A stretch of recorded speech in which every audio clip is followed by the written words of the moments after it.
arriver à traverser ces temps difficiles que nous sommes en train de parcourir. Je bénis beaucoup le Seigneur parce que c'est un Dieu qui prépare toutes choses en son temps.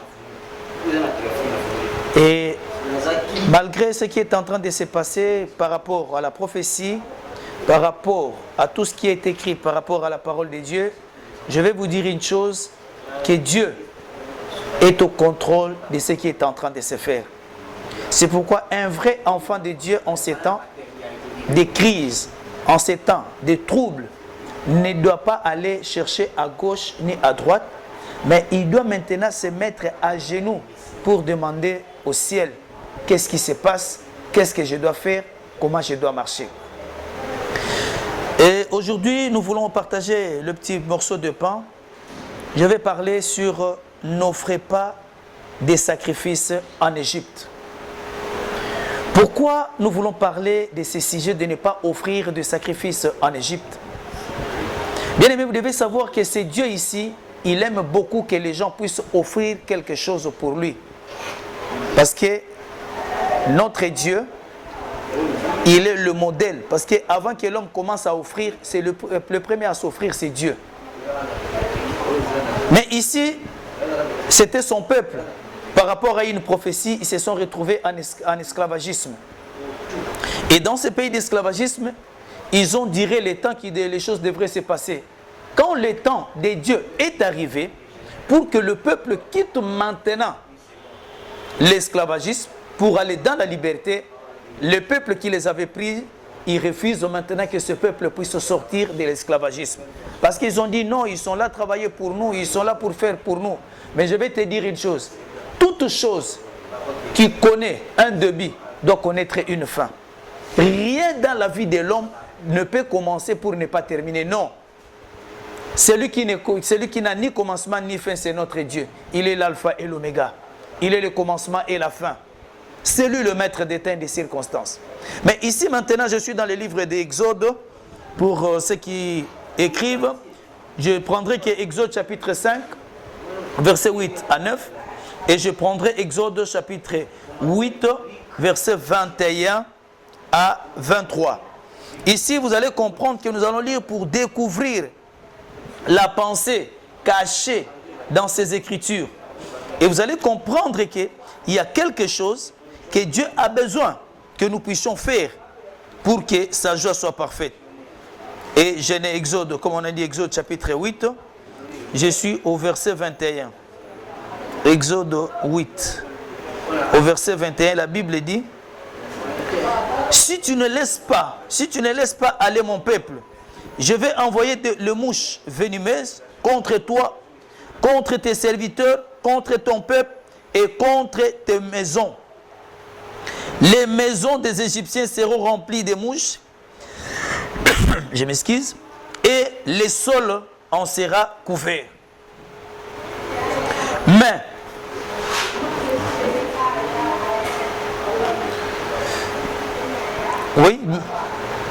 en ce jour-là, je distinguerai le pays de Goshen où habite mon peuple et là où il y aura point de mouches, afin que tu saches que moi, l'Éternel, je suis au milieu de ce peuple.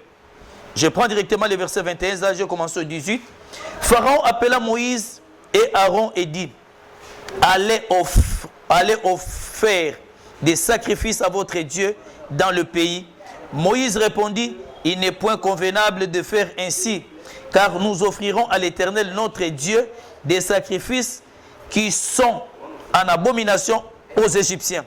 Et si nous offrons sous leurs yeux des sacrifices qui sont en abomination les Égyptiens, nous lapiderons-ils pas?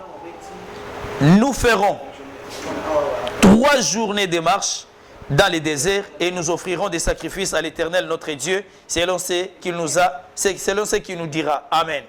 Donc ici maintenant, nous voyons que c'était le temps qui devrait partir.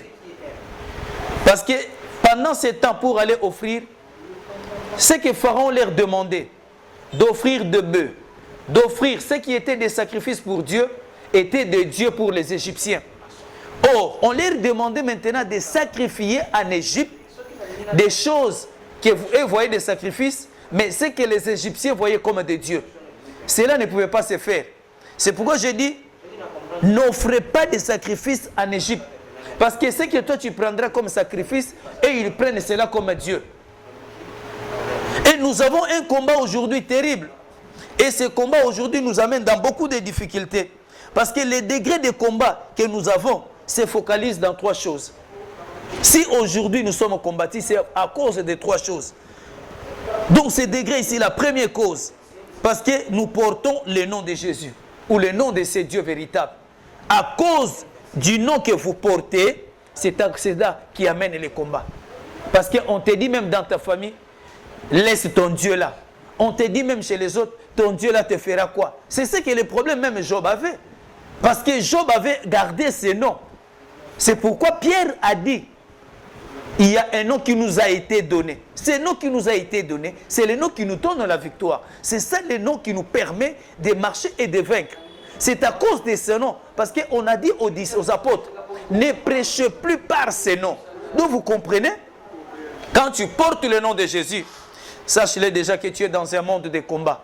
Ça, c'est le premier degré de combat qui nous vient dans la vie. Et la deuxième des choses qui amène le combat, dans ces degrés que nous venons de parler, c'est à cause de son esprit. Parce que celui qui a l'esprit de Dieu, sa manière de parler, sa manière de marcher, sa manière d'agir, elle est différente par rapport au monde. Or, la Bible dit, ne vous éloignez pas, je vous enverrai les consolateurs, l'esprit de la vérité. Donc nous comprenons que quand cet esprit de la vérité vient dans l'homme, ça fera que l'homme et le monde ne puissent pas cohabiter ensemble. Parce que la vérité ne peut pas cohabiter avec le mensonge. Donc vous comprenez maintenant ici qu'à cause de ça, tu ne seras pas tranquille. Et la troisième des choses, c'est à cause de l'adoration. Bien aimé, l'adoration, c'est quelque chose de très important. C'est ça même le but que Dieu a créé l'homme. Parce que quand Lucifer a péché, il a amené un Dieu des anges. La Bible dit, il y a une difficulté au ciel. Cette crise est entrée. Et cette crise qui est entrée au ciel, ça fait que Dieu devrait chercher les gens pour compléter. C'est pourquoi vous voyez dans Jean chapitre 3, 4, verset 23, 25, 24, la Bible dit, l'heure vient et elle est déjà venue, où les vrais adorateurs adoreront le Père en esprit et en vérité. Ce sont là les adorateurs que le Père demande. Donc Dieu est en train de demander, Dieu est en train de chercher l'équipe qui doit compléter par rapport à la première équipe qui était partie pour que l'adoration soit complète.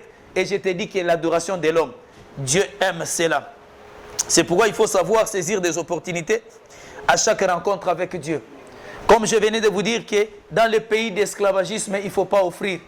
Parce que tu risquerais d'offrir leur Dieu qui est eu de sacrifice pour toi et on va te lapider. C'est pourquoi Daniel dit, on ne peut pas offrir à Babylone une terre étrangère. Donc pour offrir, pour adorer, pour servir ces dieux, il faut premièrement retourner en soi. Il faut avoir un cœur sincère. Il faut avoir l'amour de Dieu en toi. Pour que ce que tu vas maintenant faire, que cela puisse engendrer et avoir une vie. Parce que le diable cherche toujours des stratégies pour te distraire.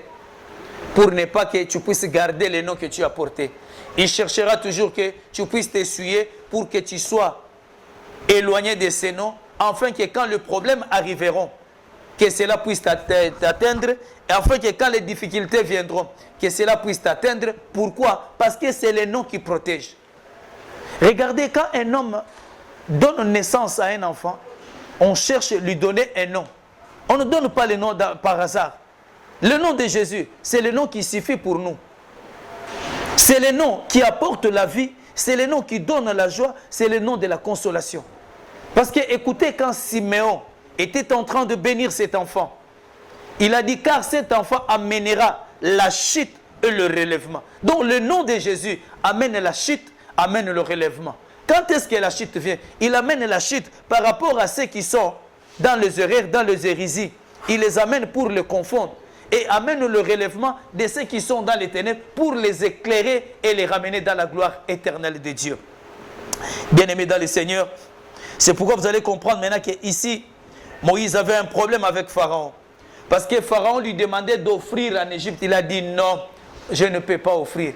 Mais toi, tu es dans des bars. Tu dis que moi, même dans le bar, on peut servir Dieu. Je te dis non. Dieu, on ne peut pas le servir partout comme ça. Les autres, aujourd'hui, ils peuvent le servir même dans des véhicules, oui. C'est pourquoi il te dit offrez. Moi, je vais te dire ce matin, ou cet après-midi, là où toi, tu me suis, qu'offrir, il y a un endroit précis. On doit faire l'autel pour bien offrir à Dieu. C'est pourquoi Moïse a refusé. Parce que Moïse comprenait et il connaissait l'importance de l'offrande. Il comprenait quand est-ce qu'il faut offrir et où il faut offrir. On ne doit pas offrir n'importe comment et n'importe où. C'est pourquoi je vais te dire, ne sois pas distrait ou empêché. Parce que les enfants de Dieu atteignent les objectifs quand ils sont attachés avec Dieu. Quand quelqu'un, il apporte le nom de Jésus, ce nom va l'amener très loin. Parce que Pierre, il avait que le nom. Ils ont rencontré un paralytique. Paralytique était devant l'entrée de la belle. Il a dit, regardez-nous attentivement. Nous n'avons rien à te donner. Nous n'avons ni l'or, ni argent. Mais ce que j'ai, une particularité de l'apôtre Pierre, il a dit, ce que j'ai, je te le donne. Au nom de Jésus, lève-toi. Donc ce matin, ou cet après-midi, là où toi tu me suis, je te donne aussi ce nom de marcher avec. Parce que David a dit, vous marchez avec le nom de vos dieux, vous marchez avec le nom de vos charlatans, mais moi, je marche au nom de l'Éternel des armées, au nom de Jésus. Parce que le nom de Jésus amène le changement. Le nom de Jésus amène des dimensions que vous ne pouvez pas comprendre dans votre vie. C'est pourquoi je te dis, malgré les problèmes que tu as, regarde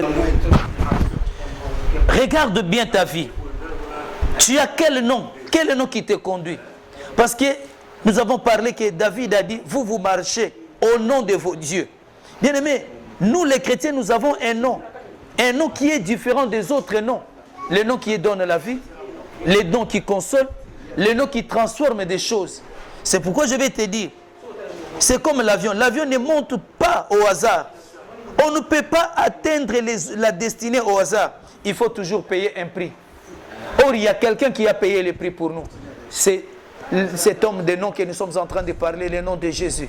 Jésus, il est là pour donner solution à tout problème.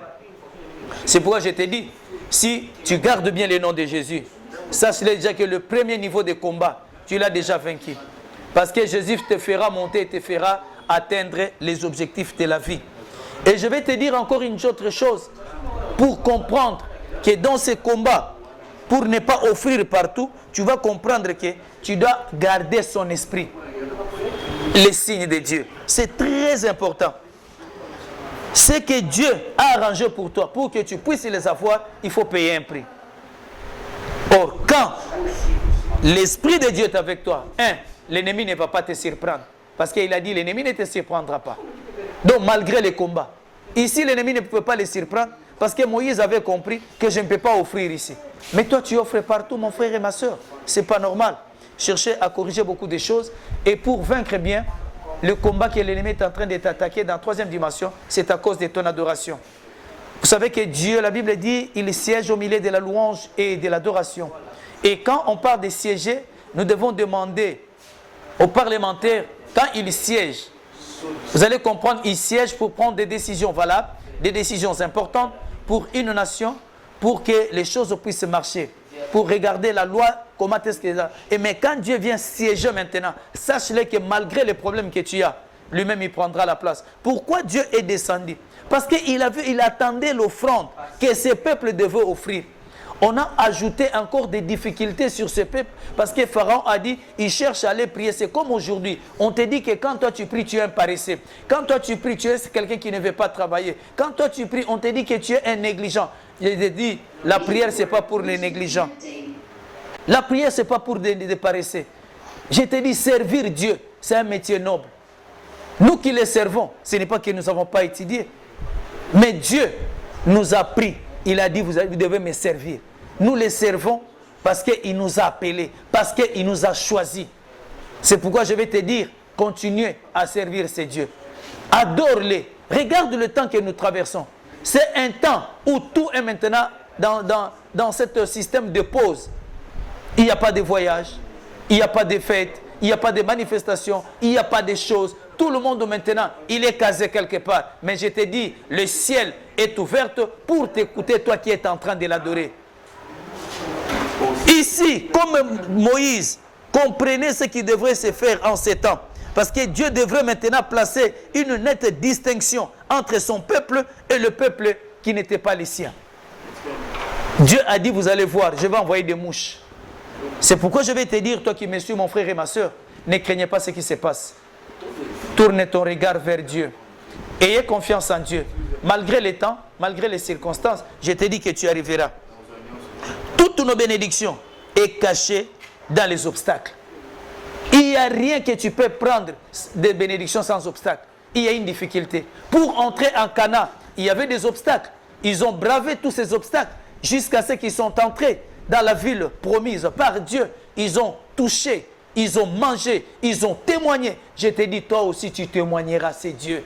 Ne craignez rien. Mais n'offrez pas des sacrifices en Égypte. N'offrez pas des sacrifices dans le monde. Il faut aller dans une terre préparée, dans un lieu arrangé pour offrir ces dieux. Voilà ce que je pouvais te dire en ce moment, mon bien-aimé. Ne craignez pas, malgré les circonstances, malgré les situations, restez toujours attaché à ces dieux parce qu'il est là pour te surprendre, pour te faire du bien, parce que son nom, il est Jéhovah Rapha, le Dieu qui guérit. Il est Jéhovah Jireh, le Dieu qui pourvoit. Regarde pour Israël. Comme Dieu connaissait que le peuple allait l'adorer, Dieu a pourvu des choses pour que ce peuple puisse passer malgré les difficultés. Je te dis seulement, garde la foi. Continue à croire que ces choses vont bien passer et la gloire reviendra à notre Dieu. Voilà ce qui était à parler cet après-midi. Que mon Dieu vous bénisse, que sa faveur soit votre partage. Au nom de Jésus-Christ, nous avons ainsi prié. Amen.